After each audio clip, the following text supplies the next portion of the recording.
Good afternoon, guys. We apologize again for the technical problem that we have experienced during our Facebook Live this morning about our seminar. So we just decided to record everything from the start until the end so that you can take note of the takeaways that you can learn from this topic.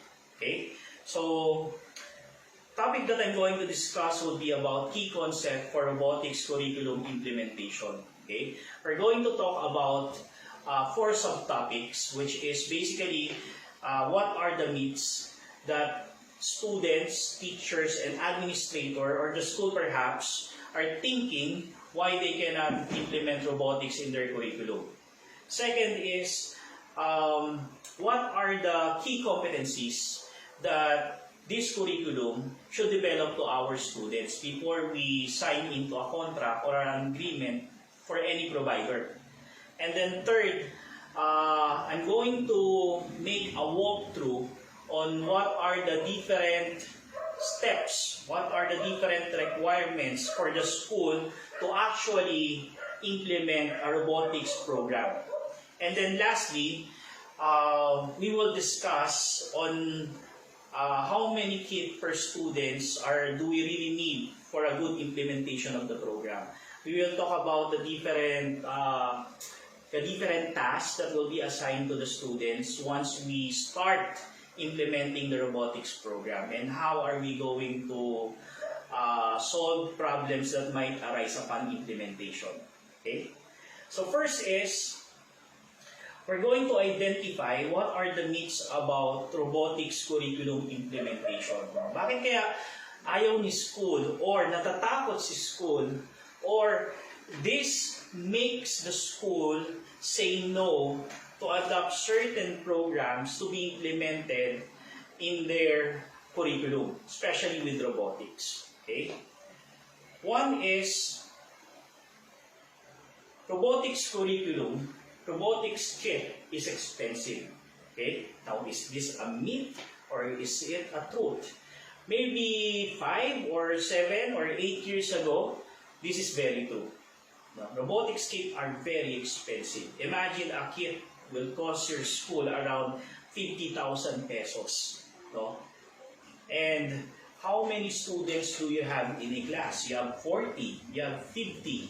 Now imagine how much cost the school needs to invest before they can actually implement a robotics program. Diba? So it's expensive.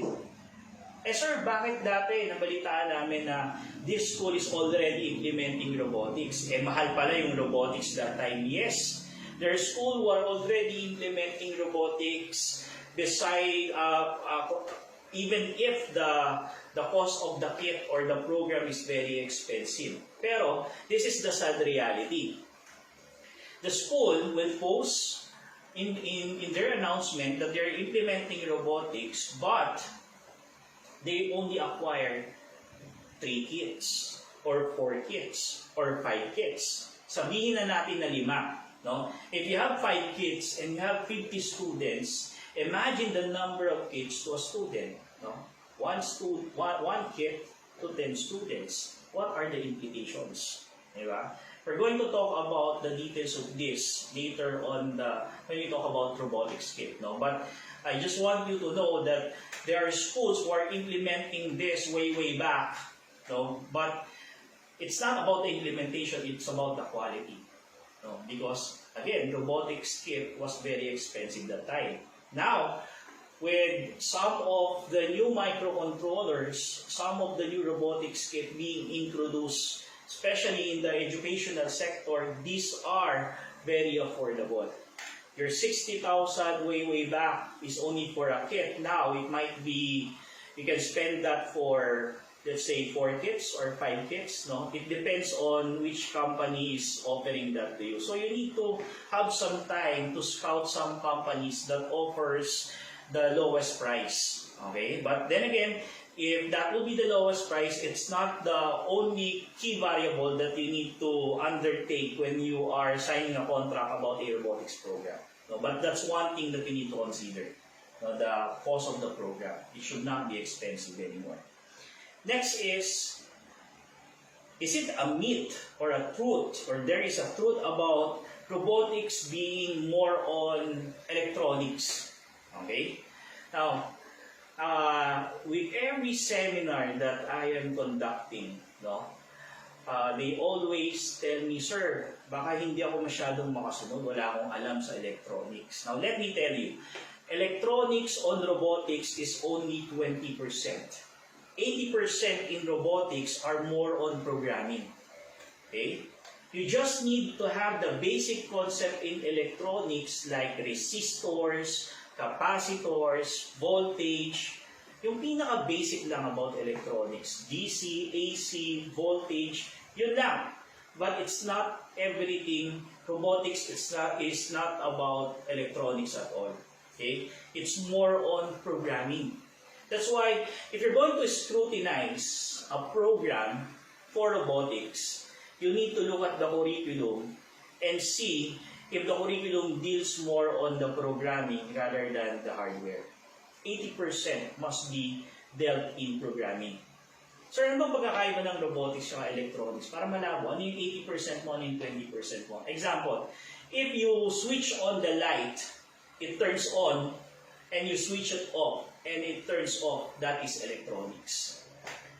But at the end of the day, when you turn on and off the lights, and the system can tell you how many times you turn it on, how many times you turn it off, then that is robotics. One key component of robotics is that it must have an intelligence. Okay? So, robotics, it has electronics on it, but it's more on creating the intelligence on how your robot should behave based on the requirements. Okay? So it's more on programming. Actually, the reason why we decided to include robotics in our curriculum, because we want to produce graduates that are critical thinkers. We want to produce graduates that are good in programming. Before we offer programming from first year to fourth year, grade 7 to grade 10. No? And then we realized that robotics are dealing with programming. At the same time, there is a hardware that makes the subjects more interesting. So it's more on creating the intelligence. It's more on programming. Next is, robotics is too technical. Okay? It's too technical. There are different subject areas in computer science. You have web development, you have game development, you have programming, you have robotics, you have graphic design. No? All of these subjects under ICT, under computer science, these are technical subjects. No? If you are a subject coordinator, what you are thinking every single start of the year is that, where would I assign this subject? Okay? Sino yung mas nakakaintindi nitong subject na to? Why? Because it's technical. Okay? So, robotics is a technical subject, because if there is a certain code that misses a character, if you misspell a word, that's already an error. If your program is already running, and then suddenly it stopped, it's already an error. These are very technical. Okay? But, given the proper training, given an adequate time for training teachers on how to implement robotics, how to train them how to program, then the subject will be not technical at all. In some cases, there are teachers who are already knowledgeable with the subject matter. But yet, when they deliver the lesson, students still see it as a technical subject. I always tell my teachers, when you are assigned a technical subject, it is your sole responsibility as a teacher to think of ways on how you can deliver the lesson on a very non-technical way. So, two things that I wanted to remember when it comes to robotics being technical. It depends on your competencies as teacher. It depends on your communication skill as a teacher as well. Okay? So, maybe robotics is technical, but it depends on your skill as a teacher. Another myth about robotics is that it's dangerous. No? Sir, nako, baka pag pinagdikit namin to, sasabog yan. No? Sir, pag ginawa namin to, baka makuryente kami. In some cases, this might happen. Okay? If you will be dealing with 220 volts, you might have a problem with it. If you misconnect the ground and the 5 volts, your module might get burned. Okay? Pero kung 5 volts lang naman yan at nagkabaliktad yung ground, hindi naman yan sasabog. It will just burn your module. Pero kapag 220 volts, yan, medyo delikado yan. Maaaring sumabog yan or maaaring makuryente yung estudyante. So we need to guide them properly on how to use these devices or kits. There are some kits that are safe to use. Hindi mo na kailangan isa-isahin yung connection. There are terminals that would not fit one another kung hindi siya para doon. So it's a safety feature. Second is, if you will follow your curriculum, I don't see that there would be any activities that will deal with 220 volts. Okay? But if you are doing prototypes for exhibit, hindi natin may iwasan that we need to control a 220 volts current. Okay? So, what we can do about it is that we need to monitor it on how they do it every single step of the project or prototype. Okay? Lahat naman ng ginagawa ng mga estudyante, if these activities are not attended, it's dangerous. Okay? But we need to give more attention on those topics, on those prototypes that will require high voltage manipulation. Okay? Again, probably, in some cases it might be dangerous, but if you will follow rigorously the prepared curriculum, I don't remember anybody being electrocuted using 5 volts or until 12 volts na paggamit ng circuit. Okay? So, it's a misconception, especially with junior high school and senior high school. Another one is, it's more on the wow, not the why. This is not a myth. No? This is something that has driven me to do my own curriculum in robotics. No? Sadly, there are companies, there are providers that will promise you heaven and earth just for you to sign that contract for them for 3 years, 2 years, or even a year. No? And what do they offer? They would not discuss right away about the curriculum, but rather, they will basically tell you that when you compete and you win amongst all of our clients, we will send you to an international competition. We'll send you to China, we'll send you to Singapore, we'll send you to the US. Now, some, I'm not saying all, some schools, some teachers, some administrators are more focused on what they can get on the proposal rather than what the student can get out of the program. Minsan makita lang nila na it follows the line, the arm gets one object from one point and put it on another point. Wow, okay na yan. Sige na, yan na yung kukunin namin. Unfortunately, you should be given more time to evaluate the curriculum more than the kit. Okay? So it's not more on the wow, it should be more on the why. Later I'll be discussing about critical thinking, that your robotics curriculum must focus more on the why than the wow. No? Just one more example, schools are very much into competition. I have nothing against competition. Competition is good.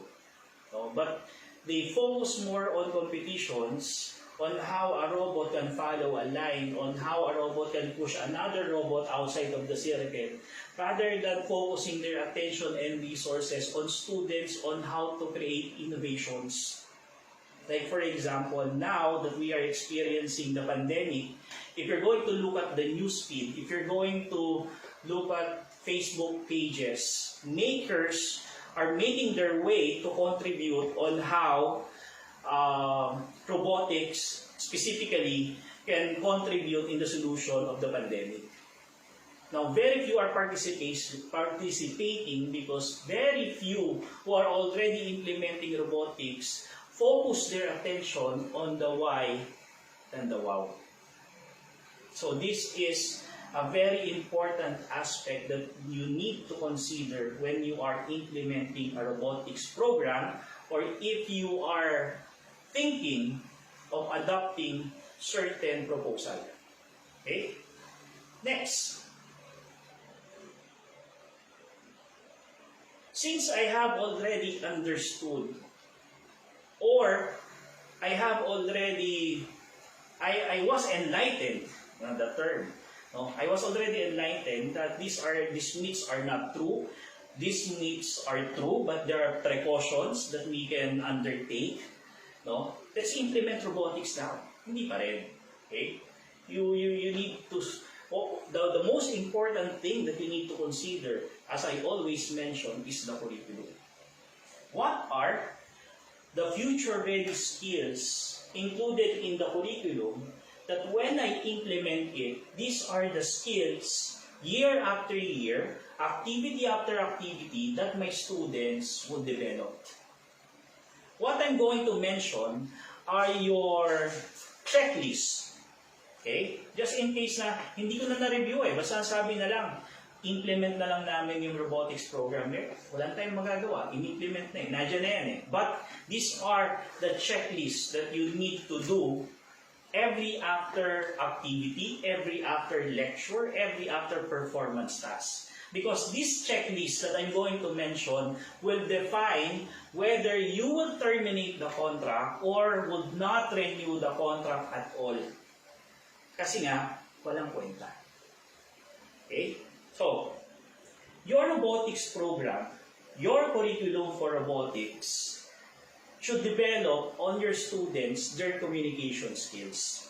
Akala nila, pag may robotics tayo, tahimik na kasi nagpo-program na. Tahimik na kasi nag-a-assemble na. Yes, it's true. You don't want any noise bothering you when you are programming or when you are assembling. No? But there should be something in the activity that would let the student express themselves.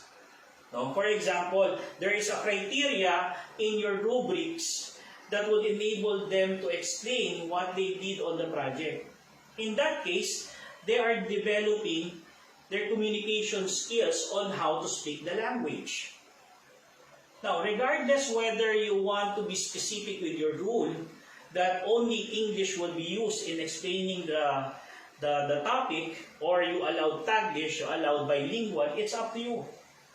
The most important part is you have them to stand up and you give them time to explain their project. Okay? In that particular case, then you are developing skills for them to express themselves, to communicate. No? And then what else? In terms of communication, we want to train them, or we want to see as the implementation goes on, we want to see if the curriculum is making our student sensitized receiver. May ibig sabihin natin ng sensitized receiver.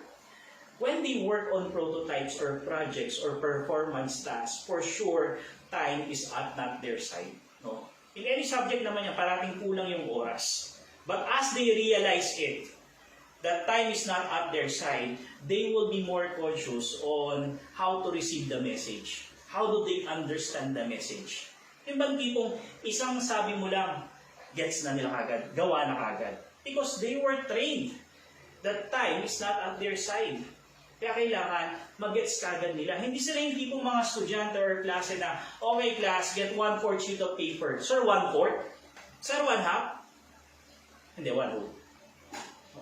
Hindi sila yung mga tipo ng estudyante na, write on your papers 1 to 10. Sir, 1 to 20. Sir, 1 to 15. They should get the message right away. They should analyze the instruction and follow it right away. You call it soft skills or whatever skills. These are the skills that your robotics curriculum must possess, must have.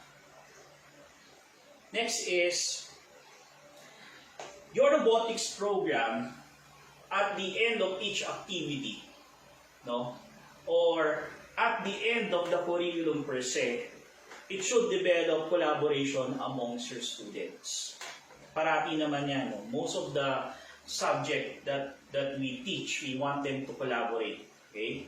Now, collaboration means that they are able to work together. They are able to maximize the task being assigned to them. They are able to work harmoniously. Paano yun? Doon ba sa curriculum, sinasabi niya ba, how are you going to group them? Or sabi lang, okay, group yourselves into 3. When they group themselves for 3, 5, 6, 7, 8, 9, 10, without explaining their responsibilities, it would result to chaos. So basically, your curriculum should have explicitly defined how collaboration can happen inside these activities. Okay? Eh sir, paano yun, no? Ang ratio ng kit namin to student is 1:1. How this one student collaborate with other students? They are not allowed to ask questions during the activity. Yes, during the activity. But outside the activity, once they go home, I think one thing that they will do is they will research on the internet. They will Google it. And then they will go into a forum. They will read on the forum. If the answer is not there, they will ask questions. Somebody will answer their question. Hindi man sabay silang nag-uusap. The moment that the question was raised and somebody answered it on the thread, your student is collaborating with somebody else. Again, collaboration. Mahihirapan yan sigurado na gawin niyang mag-isa. But of course, there are some. No? Pero they will seek help for other people for sure. Okay? Next is, when we talk about collaboration, it also needs to develop among our student what we call self-dependent. Sir, paano yun? Kapag 1:1 kami, 1 kit to 1 robotic kit, dependent yan, siya lang mag-isa, sigurado. Check na tayo dyan. Pero, yung work together, na-explain ko na kanina. Pero yung self-dependent, pasok na pasok si 1:1. Paano sir kapag 3 students to 1 kit? Paano magiging self-dependent? Tatlo nga sila. Kailangan nila mag-collaborate, kailangan nila magtanungan. When we talk about self-dependent, we are referring to the teachers. No? Let us leave them alone. No? Let them do the activities. Don't spoon-feed your students. In that case, they will learn how to be self-dependent as a group and self-dependent as an individual. I don't know with your classroom management, but for me, when I do my robotics class, my classroom management is I'm going to explain all the key concept about the module. For example, I'm going to explain how they can use this module in real life situation. I'm going to explain the schematic diagram. I'm going to explain the circuit diagram. I'm going to discuss with them the codes that is needed on how these modules will run. And then after that, during laboratory, I leave them on their own. One of my rules is that during laboratory, I don't answer questions. I already explained everything. I wanted to be self-dependent. Pero syempre, kailangan conscious din tayo on how we tell the students that we don't answer questions. Hindi pwede na masungit, no? Di ba in-explain ko kanina yan? Ba't pa ako mag-explain yan? You express to them, you train them to be self-dependent using kind words. Words that will encourage them to do more, not to do less, or to do nothing at all. Siyempre pag sinigawan mo yan, parang negative yung dating. Pero try mo nga na hanapin doon sa lecture natin kanina. Parang nandoon yun eh. Parang na-discuss ko yan. Sige, hanapin mo. Or, tingnan mo yung circuit mo, no? Parang may kulang lang eh. Parang may isa dyan na parang hindi dapat nandun. Tingnan mo yung codes mo. Parang may sumubrang characters eh. But you are not pointing on the exact solutions. You are just telling them or guiding them on the right path to come up with the correct solution. Because if you tell them the correct solution right away, there is no self-gratification that they have solved the problems on their own. Okay, palitan mo yan, pinalitan, sir, tapos na kami, check, tapos na. Walang impact. Pero let them do, guide them on what they need to do to come up with the correct solutions or answer. At the end of the day, nag-gets ko. Sakto, nagawa ko. Diba? That is what we want to do.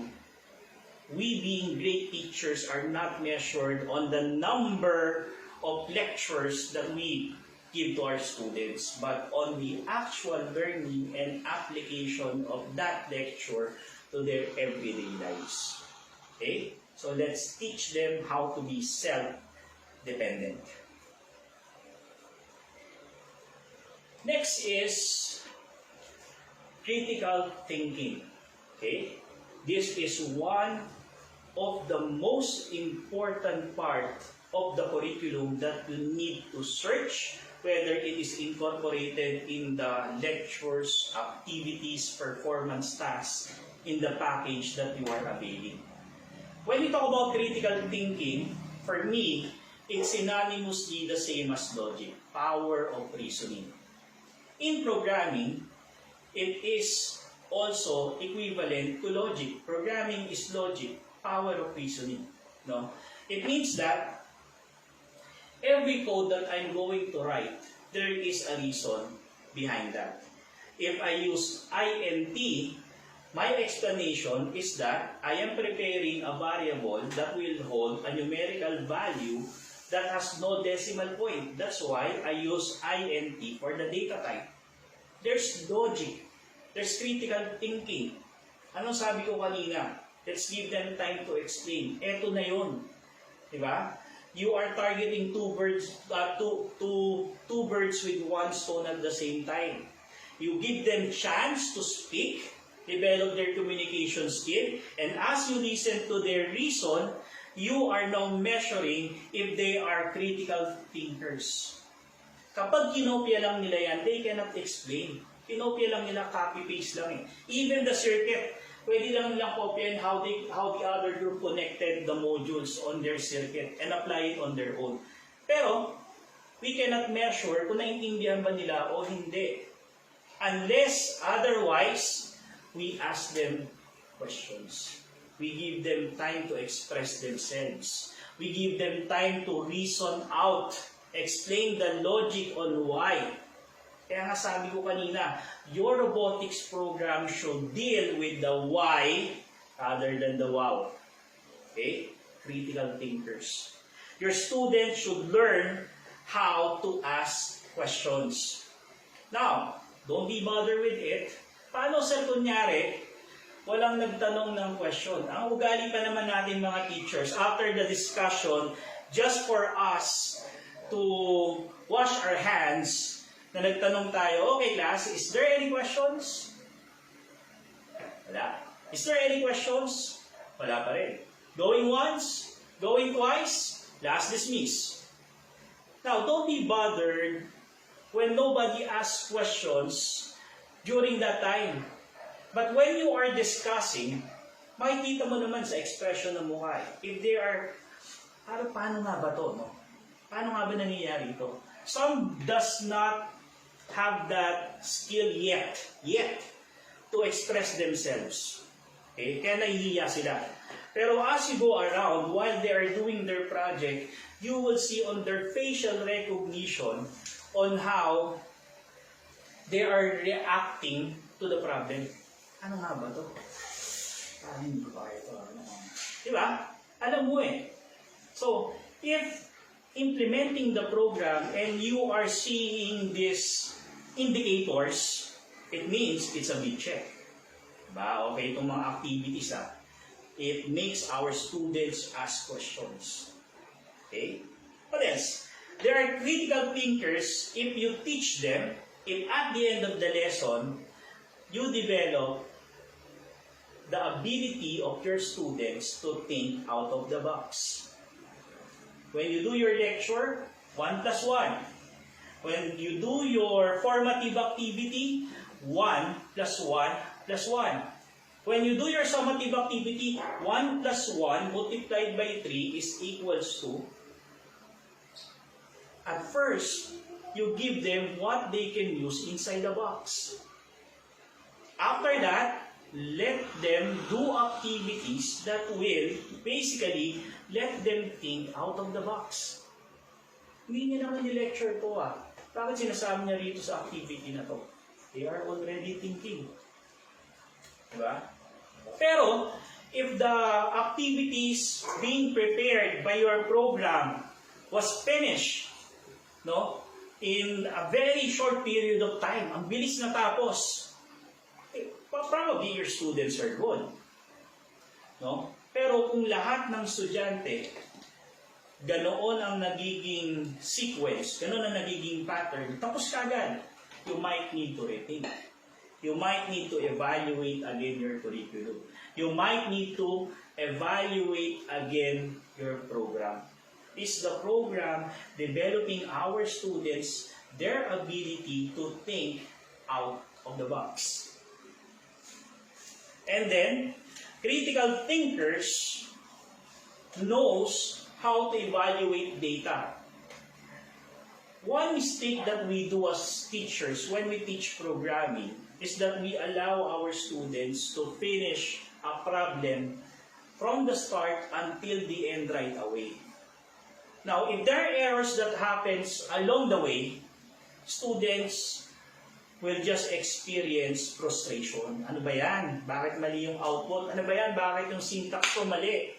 No?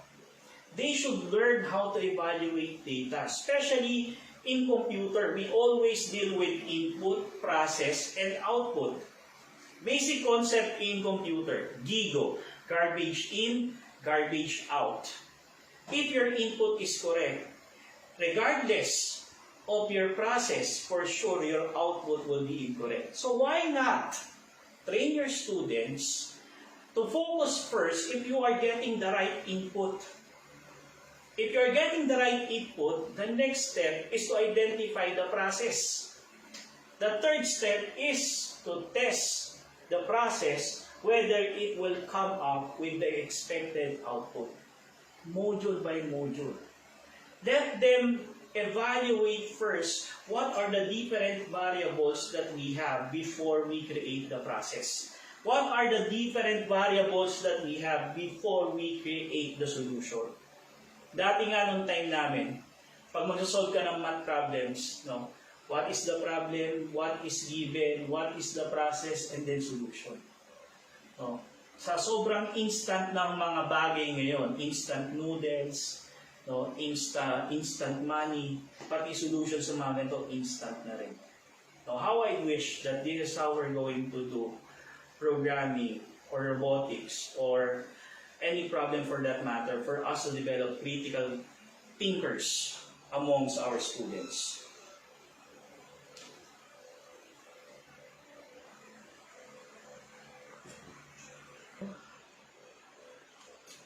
Okay, next one is creativity. Okay? Creativity means that the program that you are using, the program that you are evaluating are more lenient of developing prototypes, developing activities, developing exercises, coming up with something new out of nothing. That's creativity. No. Sometimes, what we do is we just copy, and copy. It's not creativity. We should learn how to create new inventions. Now, it doesn't mean that I'm not a fan of copying. Okay lang sa akin na kumopya. Okay lang sa akin na gayahin. Okay? Ako nga, I would encourage you to create activities or additional activities where they will follow instructables, they will follow YouTube instructions, they will follow written examples, and then out of there, they need to create something new. You need to immerse themselves on these technologies before you expect them to do something new. Hindi yan yung, okay, ito yung lesson natin, do something new. No.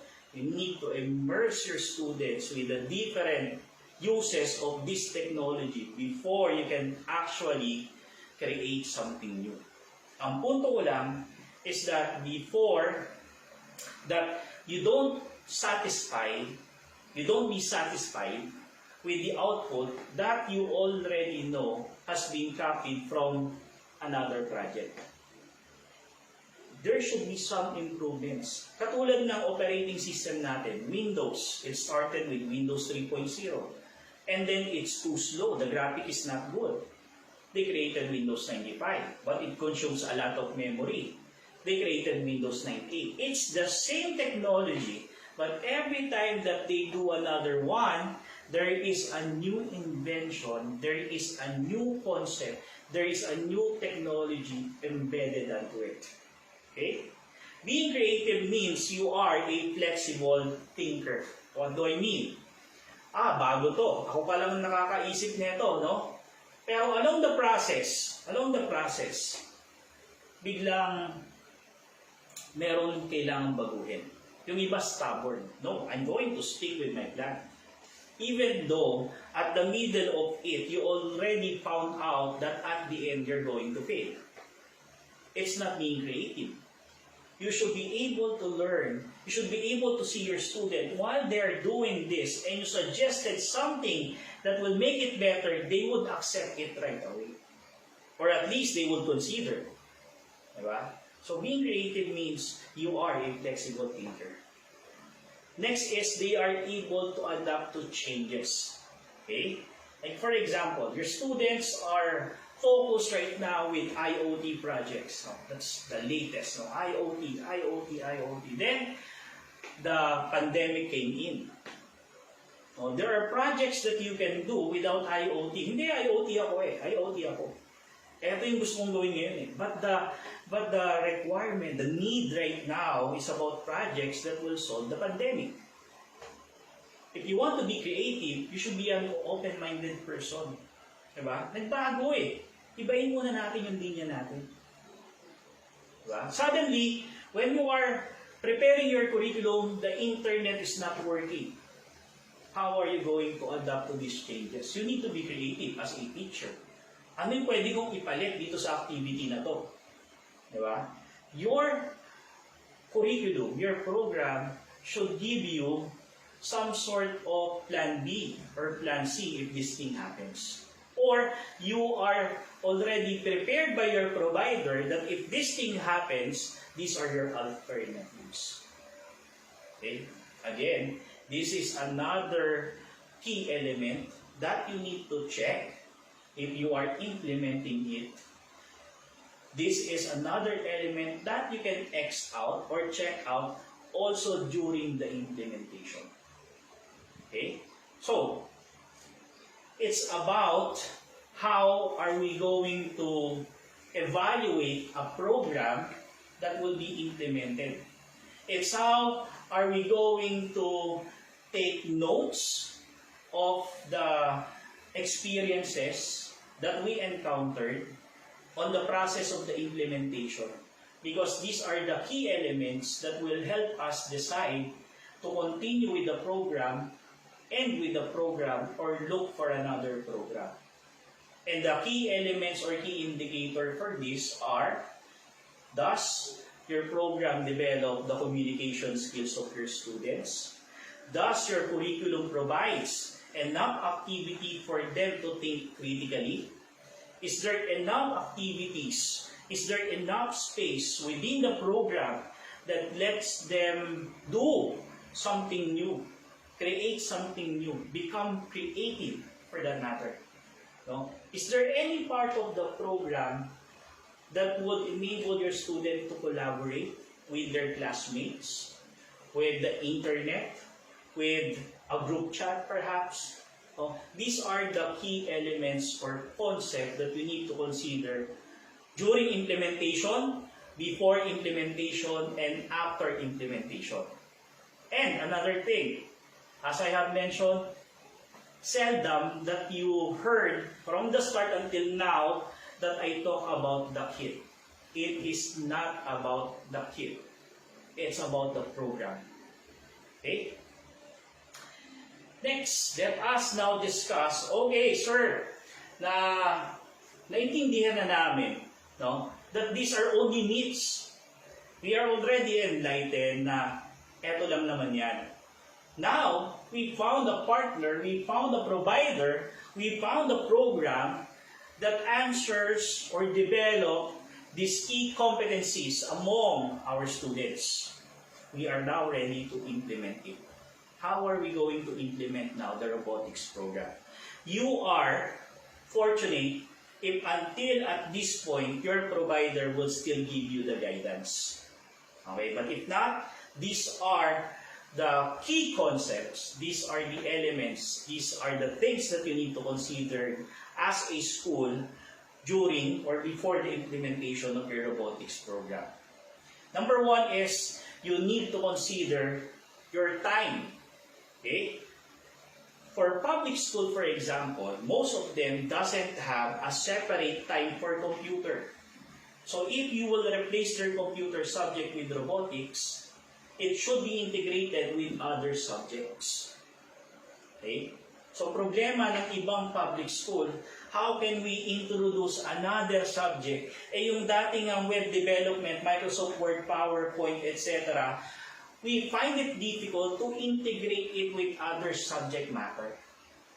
And with some of the programs that I see right now, medyo malaking problema yung subject integration. There are few programs that explicitly define on what particular subject this topic can be integrated. No? For sure, this program has this curriculum developer already considered the vertical articulation of the program. It means that they already identify all the power competencies from grade 7 to grade 10. They have already distributed it. There is no redundancy. It's already created a spiral, etc., etc. But the problem right now that we have is how are we going to do the horizontal articulation of the curriculum?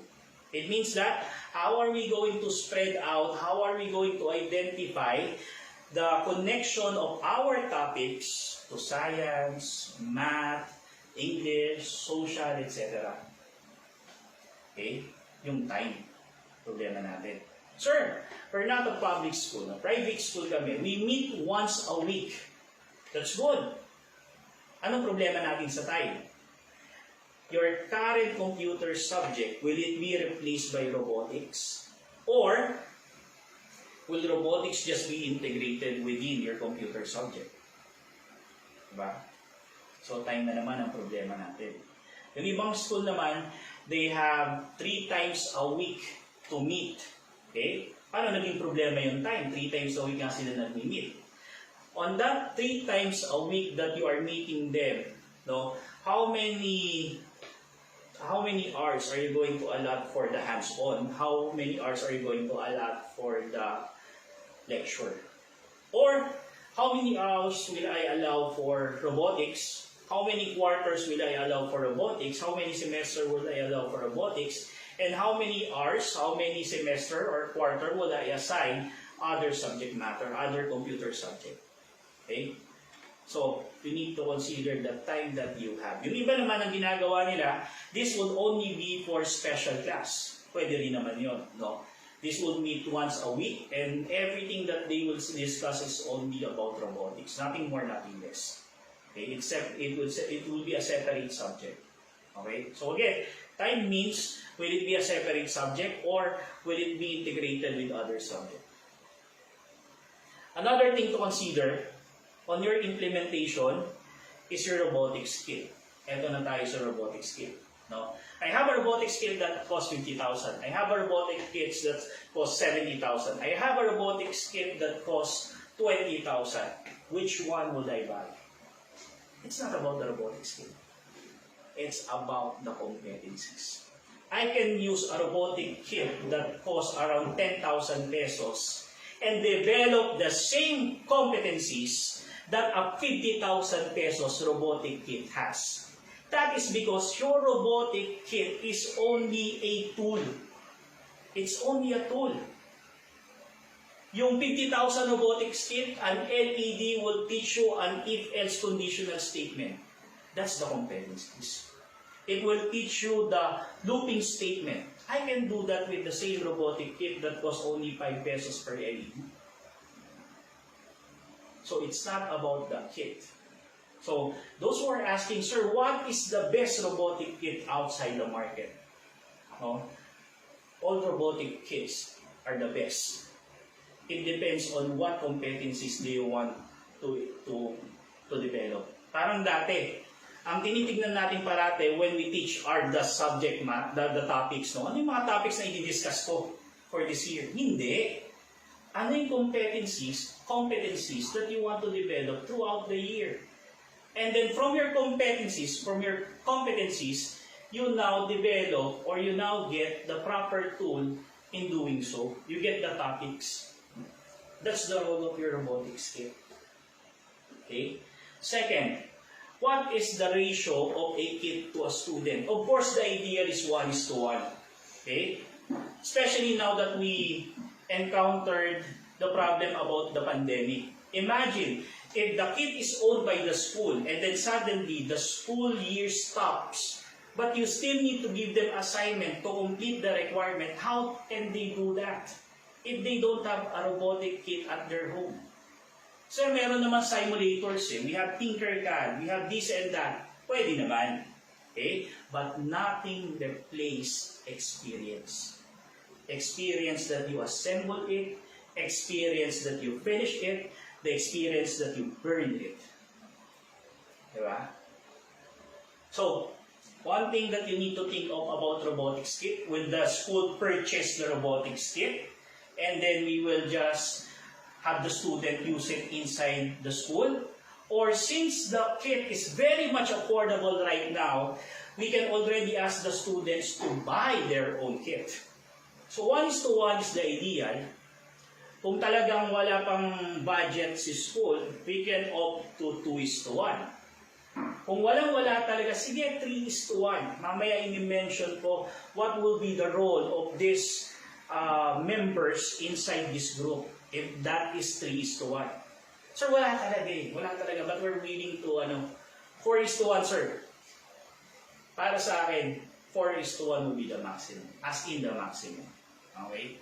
Because remember, no matter how good your program is, no matter how good your teacher implementing the program is, if the number of students to a kit would not be enough, would be more than 4, your computer program will definitely fail.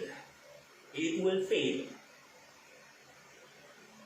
So consider about buying enough robotics kit in your class. Meet na lang yung expensive. Next, technological infrastructure. Okay, sir, we have the time. You already have the kits, 3:1, as you mentioned. What else? Technological infrastructure. Do you have enough laboratory rooms to accommodate your robotics classes? Inside your room, do you have computers? What is the speed of your computer? May ibang mga robotics material or course program na medyo mataas yung specs na kailangan nila. Meron din naman mababa.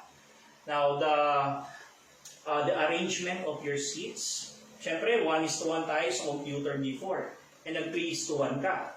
They should have enough space for them to work on with their hardware. Ako, ginawa ko, 3:1, yung dalawang computer pinatanggal ko. So, isang computer lang naman ang gagamitin. Tapos, etong part na to, yung empty space na nagawa natin, doon na sila mag-assemble ng prototype. Do you have internet connection? We want to avail of your IoT program, Internet of Things. So basically, you need internet connection. Kung mabagal yung internet, kung wala kayong internet at all, then how are you going to implement the program? You need to consider your technological infrastructure. Next, staff training. Okay? These are the common hindrances why school doesn't want robotics to be incorporated in their curriculum. The price, the time, and the competencies of the teachers. Sinabi mo pala ko, magro-robotics tayo ngayon. Naku, wala akong alam dyan. Matanda na ako para dyan. Bigay mo na lang doon sa teacher na mas bata sa akin. The reason why we are afraid as human beings, we are afraid of what we don't know. Hindi natin alam eh. Kaya ako, if I would convince a school to adopt a robotics program that I have created, I don't want a presentation like this. I would opt to demonstrate to them, to ask their teachers to undergo my training. In that case, they will experience how easy it is to implement the actual program. Train your staff, equip them, equip your teachers with the key competencies on how they will implement your robotics program smoothly. Not only that, the competencies of your teachers are not only dependent on them, sometimes they are dependent as well with your provider. How many times did your provider visit your school to ask your teachers, how's the implementation? Are there any problems that you are encountering? How could we help? For me, at least, they should visit you once a month. Physical visit. The communication through FB, Messenger, and text, that should happen regularly, but at least once a month. There should be someone going to your school and asking you about problems encountered during the implementation and give some alternatives or solution onto it. Diba? So train your staff and make sure that the support coming from your provider will always be there. Staff training. Just some few more slides. Another one is management of your resources. What do we mean by management of your resources? Okay? You acquired 50, You acquired, let's say, 25 robotics kit. No, you have 2:1 ratio. How are you going to store them? Okay? Are you going to store your robotics kit on, let's say, a box to give it to them? They do the activity, they return it to you.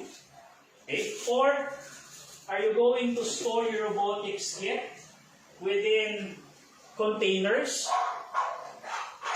where you just put out those materials or devices that your student needs when they will do the activities?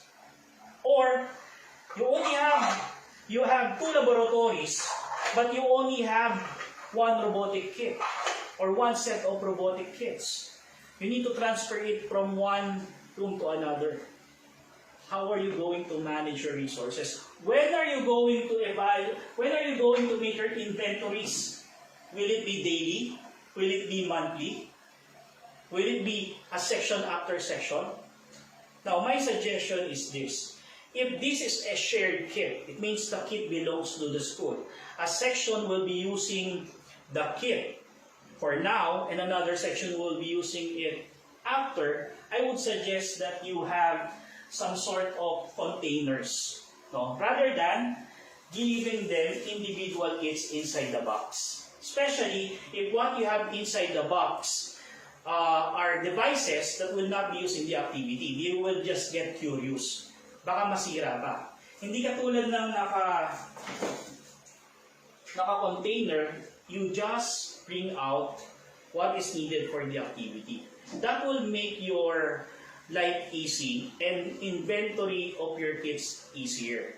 Kasi kapag naka-box, syempre, kahit yung hindi ginamit, i-account mo yan. Bibilangin mo yan. And then kapag nakaganito naman, naka-drawer siya, kung ano lang yung nilabas mo, yun lang yung bilangin mo. And assign someone to do that. If not, I would suggest that you have a robotics technician always standby during your period.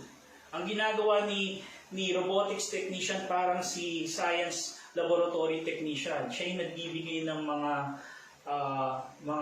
kailangan ng estudyante. Siya rin yung gumagawa ng inventory. Siya yung nangangalaga. Siya yung nag-aayos. Somebody who knows how to solder.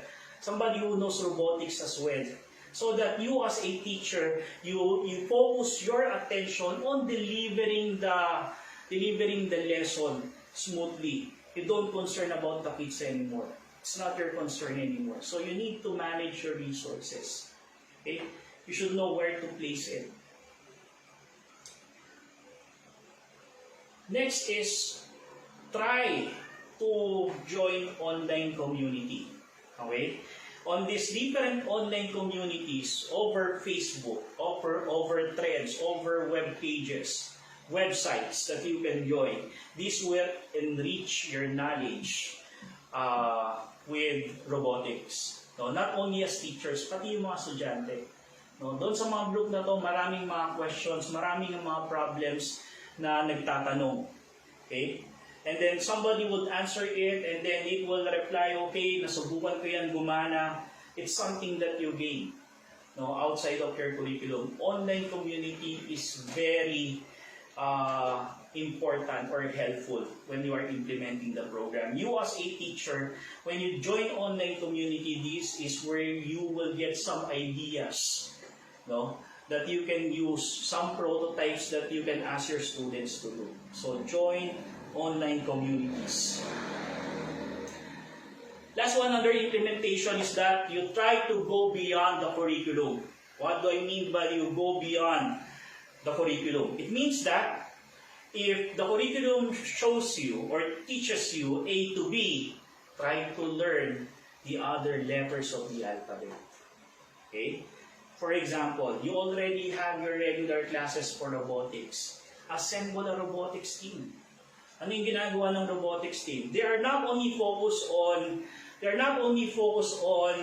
competitions, but you will teach them something that we don't teach in the curriculum, so that at the end of the school year, they would come up with prototypes that are outside of the curriculum, additional prototypes, additional project that you can use on your exhibit.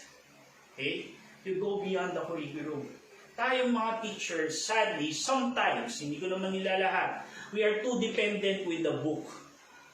Lahat gusto natin sundin kung ano yung nakalagay sa book. Kung ano yung explanation sa book, yun na yun. No? We copy and paste it on the PowerPoint. No? We need to try to explore.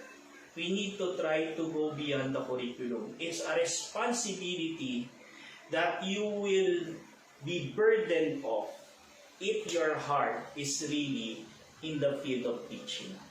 Whether it is on ICT, whether that is on robotics, whether that is on English. It will be a burden unto your heart to go beyond the curriculum, no, if you are really into teaching. Okay? Now, we already busted and proved some of the myths about robotics.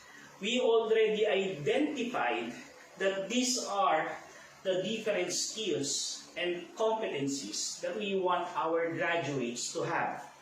We have already listed out the different steps, the different aspects of the implementation of the robotics program inside our school.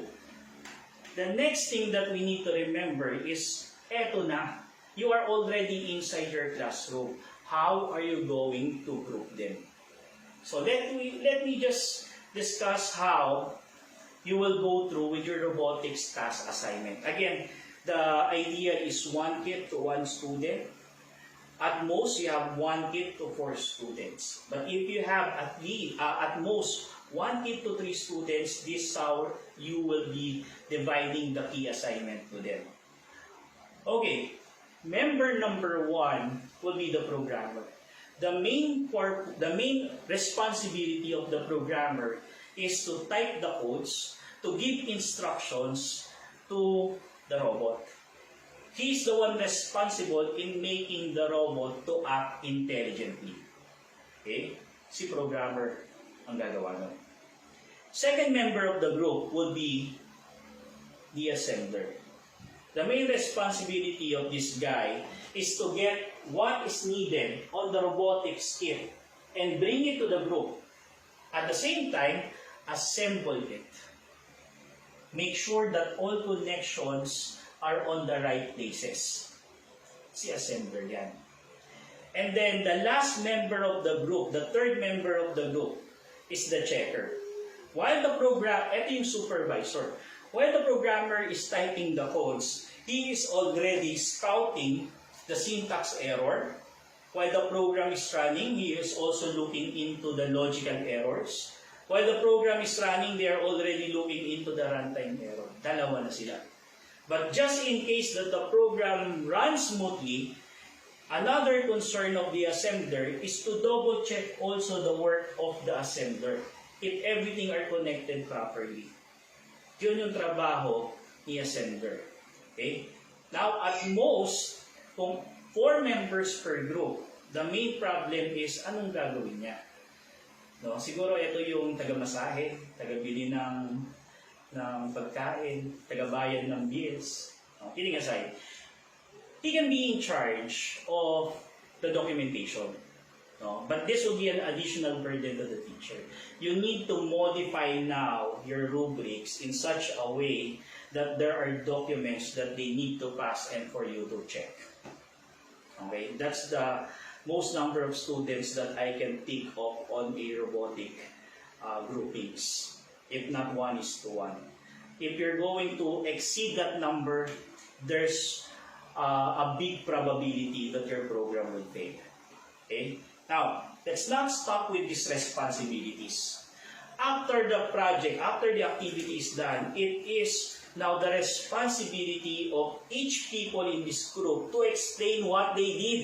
Hindi yan yung, tapos na yung program, gumana na, sir, paki-check, okay, 100 yan, tapos na. There should be a time allotment on where each individual in the group will explain what they did so that the assembler will learn the program and the programmer will learn how to assemble. If you're going to do this inside your robotics class, namimit natin yung isa sa mga future ready skill na minention ko kanina, communication. Okay? They should communicate to one another. And then lastly, after the activity, and you will be doing another activity, this responsibility should change or should be rotated. Kung programmer ako ngayon, sa susunod ako naman yung checker. Kung checker ako ngayon, sa susunod ako naman yung assembler. Kung assembler ako ngayon, sa susunod ako naman yung programmer. So, there should be something on the, let's say, grading sheet that you are collecting from them that you can find out, you can make sure that the responsibility of these people are being rotated. Okay? Yan yung mga importante na kailangan nating isaalang-alang sa groupings natin sa robotics class. Should be the question and answer, no? But again, we don't have the time kanina to do this, no? Again, I'm going to post some information about me later, no? If you have some questions about implementation, no? Something that I did not answer from this seminar, you can PM me and I would be happy to answer it as soon as possible. Okay? So, before I end, I would just like to give you this quote. The only way to basically change our educational processes, the only way for us to make that leap of faith is to basically change the beliefs, the character, change the perception, change the values of the major stakeholders inside the school. If we want to debunk the myths about robotics, if we want to implement robotics, if we want to nurture the competencies that is needed for robotics, we need to change the beliefs, the values, the character of the teachers, of the students, of the parents, of the administrators, all major key holders. And when we talk about attitude, behavior, we are talking about cultural issues. It's not a technological one. it's not about the technicalities anymore. It's about our perception about education. It's about our perception about development. It's not the bits and the bytes. With that, again, thank you so much for those who listen, watch, and bear with me with the problem that we have encountered this morning. Thank you so much. If you have questions, you can contact me on 0908-860-6795. This is my Facebook account, Arvin Buendia. You can email me at arvinbuendia@gmail.com. Okay? If you have any questions, or if you want us to do trainings with your teachers, you can reach me through these numbers and these pages. With that, again, thank you so much, and God bless. Let us, we together, we learn together as one. Thank you so much.